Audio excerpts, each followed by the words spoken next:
Malian soldiers get trained by a group of Russian mercenaries known as WAGNER. The information was made known by Amnesty International, much more coming in the news ahead. Finally, a LAMUKA demonstration was organized by opposition leader Martin Fayulu, who suffered from massive police repression in the Democratic Republic of Congo. Those were the headlines, and now the news in full.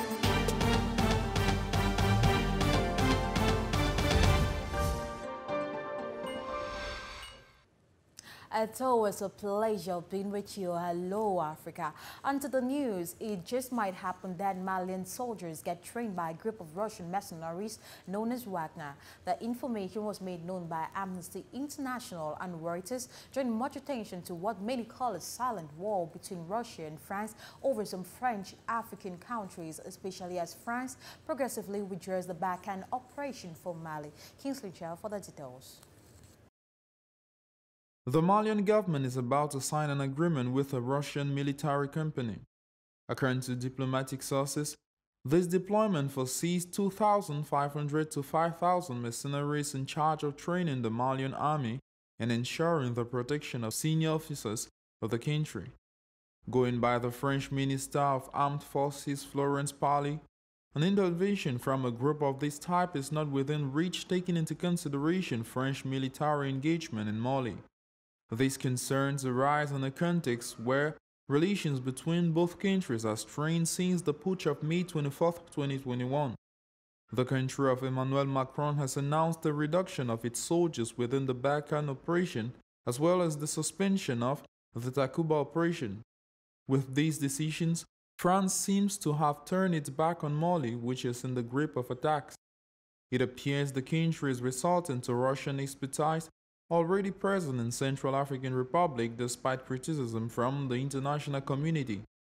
WAGNER mercenaries are accused in particular of rape and serious violation of human rights in the Central African Republic. Just as in the Central African Republic, the French-Russian standoff continues in Mali. The United States of America has released $170 billion to Egypt to help fund counter-terrorism and security efforts. It's part of a yearly military assistance from the U.S. to the North African country. As you will see in this report, the aid has been greeted with heavy criticism. The U.S.'s decision to unblock $170 million to Egypt as military aid hasn't gone down well with many rights groups.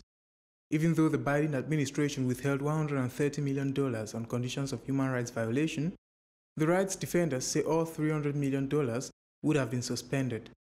They argue that President Abdel Fattah al-Sisi and his government continue to jail thousands of people for political reasons and violate basic and fundamental human rights. Egypt has on several occasions denied these accusations. The U.S. says it will only withdraw the remaining $130 million if the country reviews and takes acceptable measures to improve human rights. It also called for the release of 16 American detainees. Every year, the U.S. gives $1.3 billion in military aid to the North African country. For this financial aid to get to Cairo, Congress normally puts some conditions to the $300 million. It must come with a waiver from the State Department. It now remains to be seen whether the human rights situation in Egypt will improve as criticisms continue to mount. If you're just joining us, you're welcome back to this news edition.